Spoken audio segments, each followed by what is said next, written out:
500 milhões de reais em premiações, 96 no bolso do campeão. A CBF mais uma vez bate recorde ao distribuir premiações. A Copa do Brasil nunca foi financeiramente tão atrativa quanto será em 2026. E é claro que para o torcedor do Botafogo ela tem um sabor especial, afinal de contas é um título que nós nunca levantamos. E do ponto de vista financeiro da SAF, pode ser a saída para muitas das contas que estão pendentes. Temos atualizações sobre o Medina e esse impasse com o Estudiantes. Vamos falar sobre tudo isso a partir de agora. E vamos falar, claro, de Botafogo e Vasco. Hoje tem o jogo do Botafogo, Campeonato Carioca.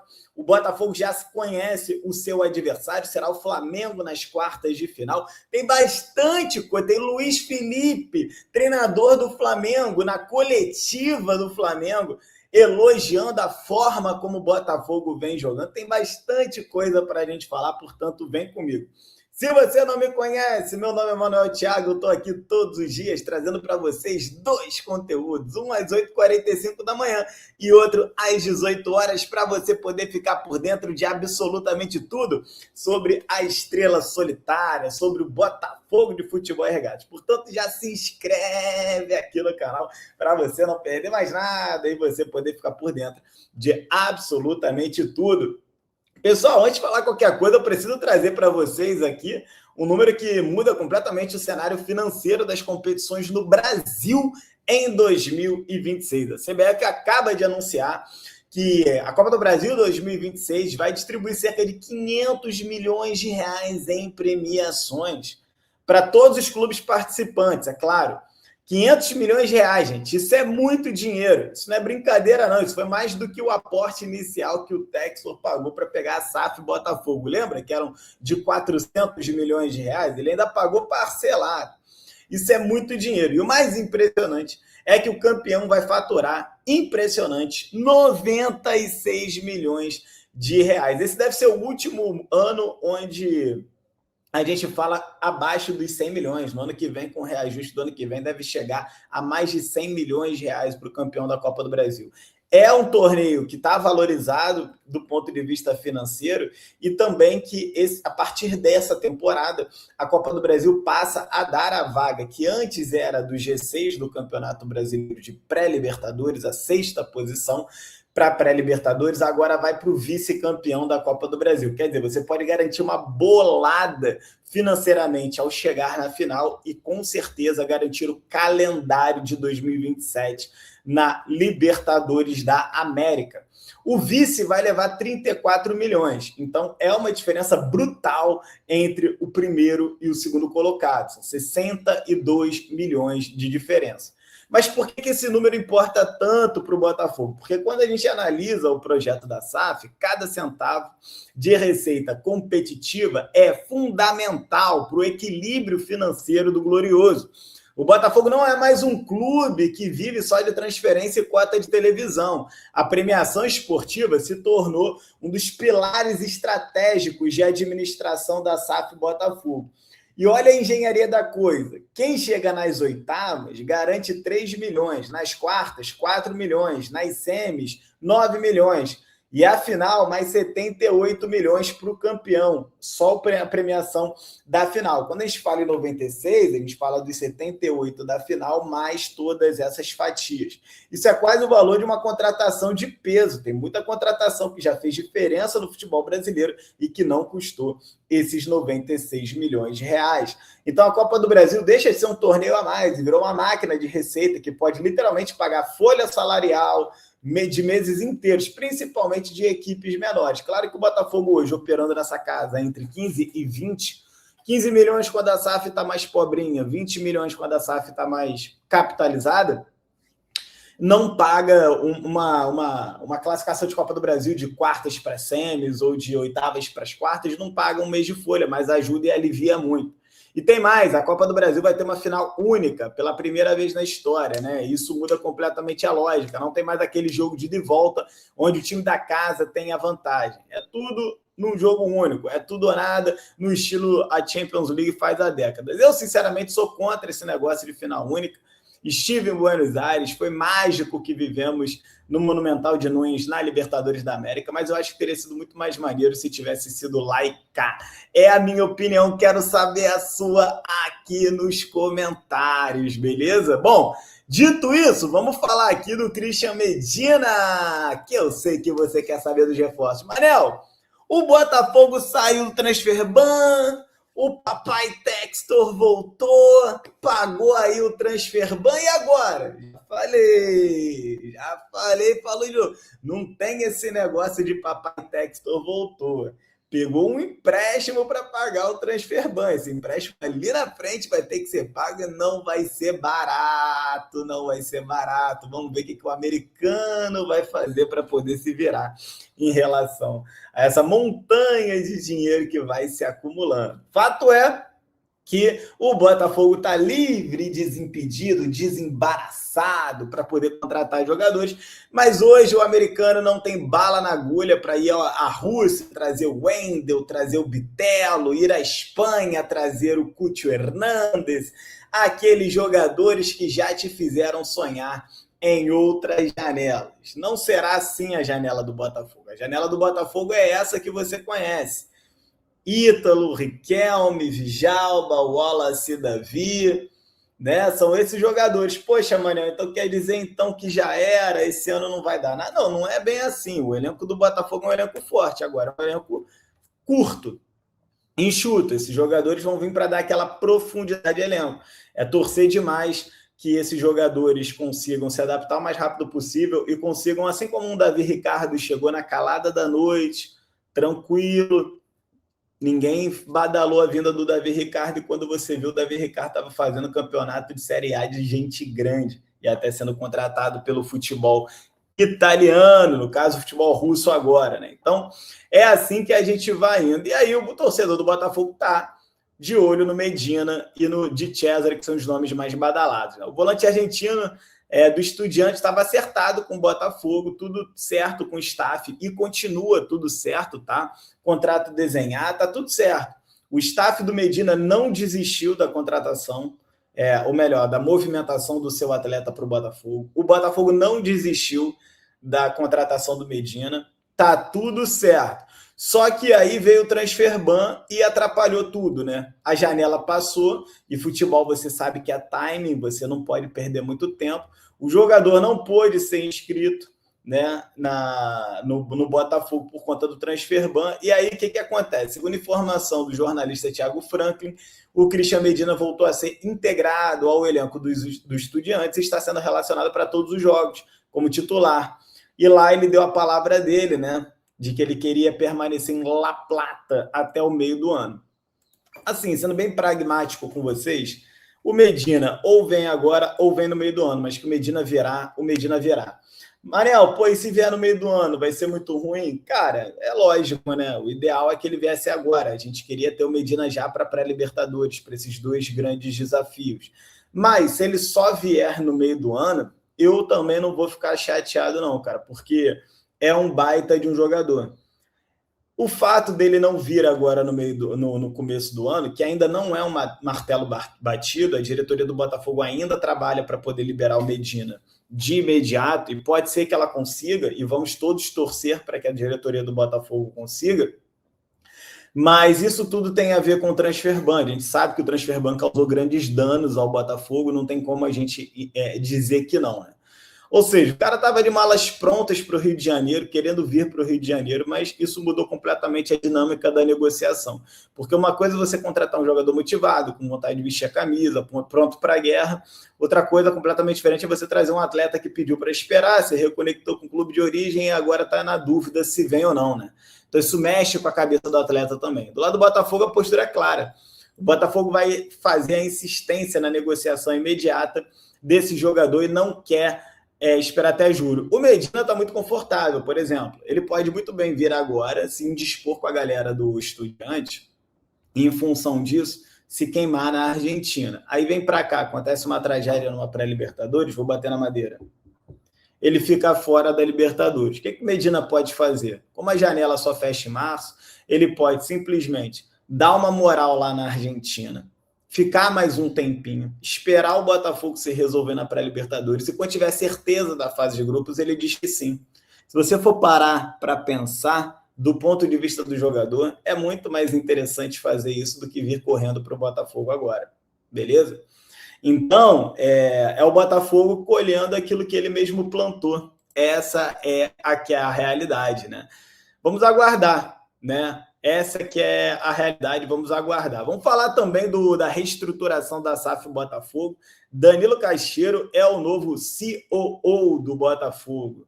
Ou seja, é o novo diretor de operações. COO é uma sigla em inglês para diretor de operações do Botafogo. A gente sabe que toda essa questão do empréstimo com a GDA, o GDA Loma Capital e a Hutton Capital, ela acabou gerando um desgaste muito grande, né, no Botafogo, na SAF. Inclusive, saiu até ontem eu te trouxe a informação de que a ESPN Brasil conseguiu aí descobrir que o John Textor está bem chateado com o clube social em relação a ter que ter pego aquele empréstimo, da forma como foi, ter que ter brigado para pegar o empréstimo. As sequelas desse empréstimo são enormes dentro do Botafogo nos bastidores. Não foi uma coisa que pegou o empréstimo, acabou tudo. Não, as sequelas estão aí. Nós perdemos um dos maiores executivos de SAF do Brasil e de clubes de futebol, que é o Tairo Arruda, um cara que foi se construindo uma baita experiência e hoje ele não está mais à frente do Botafogo.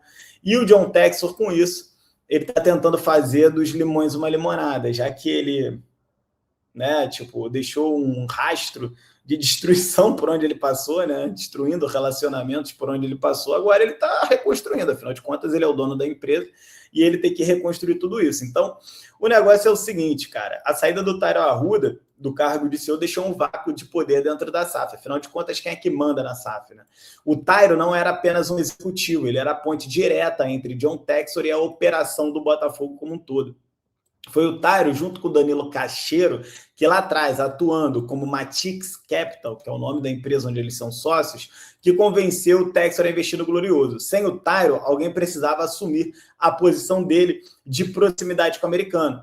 E esse alguém agora vai ser o Danilo Caixeiro, que não vai assumir como CEO, não vai ser o chefe executivo, vai ser o chefe de operações. Para quem não sabe o que o COO faz, vou explicar de uma forma bem simples. Basicamente, um diretor de operações é o braço direito de um CEO. É como se ele fosse o braço direito do Tairo, que era o CEO, mas como não tem CEO, ele é o braço direito do Textor.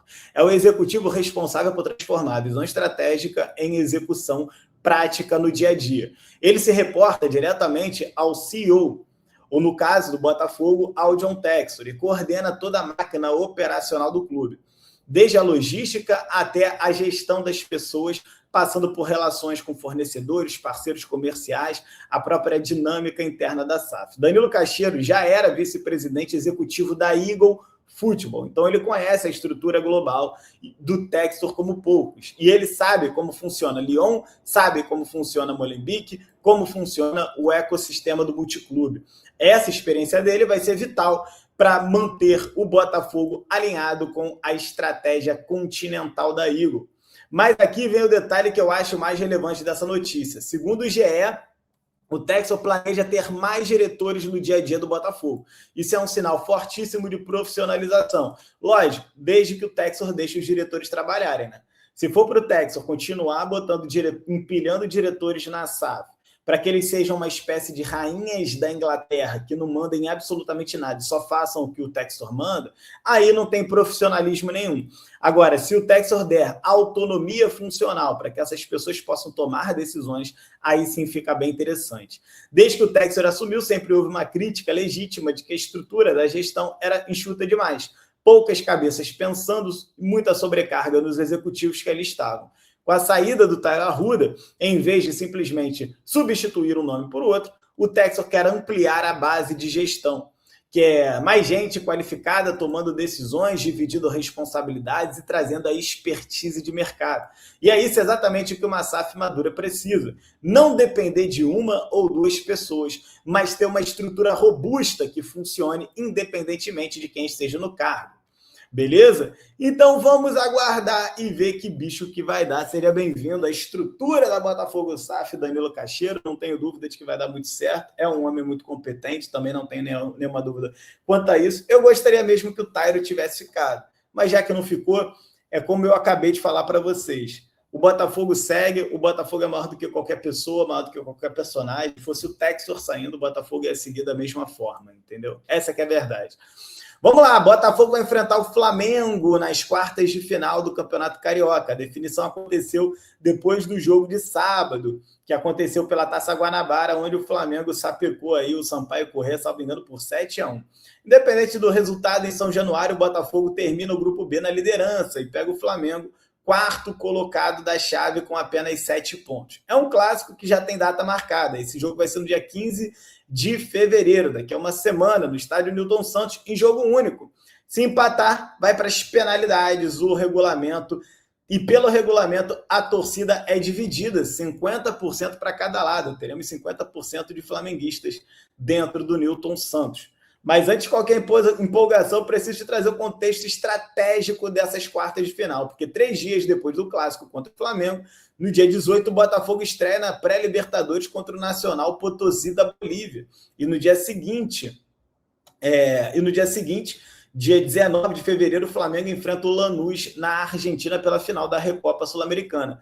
Então, o que isso vai significar na prática? Que tanto o Botafogo quanto o Flamengo têm compromissos internacionais muito mais importantes do que uma semifinal de campeonato carioca. E é um prenúncio claro de que veremos muitos reservas no estádio Newton Santos. Nenhum dos dois treinadores vai arriscar jogadores-chave no Carioca, quando tem Libertadores e Recopa batendo a porta. Parabéns à Ferdi, que mais uma vez não soube planejar o seu calendário. É uma decisão de gestão e eu vou concordar se entrarem reservas, beleza? Bom, vamos falar sobre o regulamento do Campeonato Carioca e a polêmica dos 7 jogadores que vai pegar hoje o Botafogo pelo pé no jogo contra o Vasco da Gama. Já que a gente está falando de clássico, hoje o jogo é contra o Vasco da Gama e eu preciso trazer uma polêmica que surgiu nos bastidores e que tem tudo a ver com a gestão do elenco do Botafogo. O Glorioso relacionou apenas 7 jogadores do elenco principal para o jogo deste domingo. Alex Telles, Alexander Barbosa, Alan, Bastos, Léo Link, Raul e Vitinho. Raul é brincadeira, né? Mas enfim. Porém, desses 7, apenas Léo Link e Bastos devem ser titulares, com o restante ficando no banco.